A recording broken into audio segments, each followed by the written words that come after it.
cool breeze and drizzling. Isn't it a perfect weather for a hot cup of soup?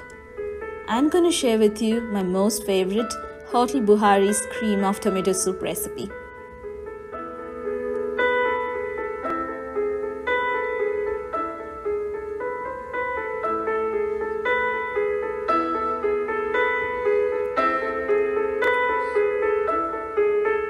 I got this recipe from Rack's Kitchen website. I'm going to share the link in the description. This is a normal tomato soup, but to change it into a cream of tomato soup, I'm going to make some changes to it. Cream is given as optional, but do not forget to add it in the end and for garnishing.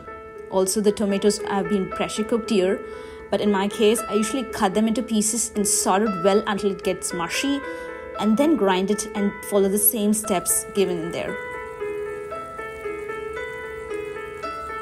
Make sure the tomatoes are not too sour, and also do not forget to add the beetroot in there.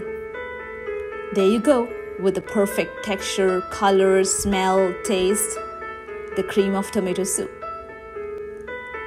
Do try it and let me know how it came out for you. Until next time, take care. Bye.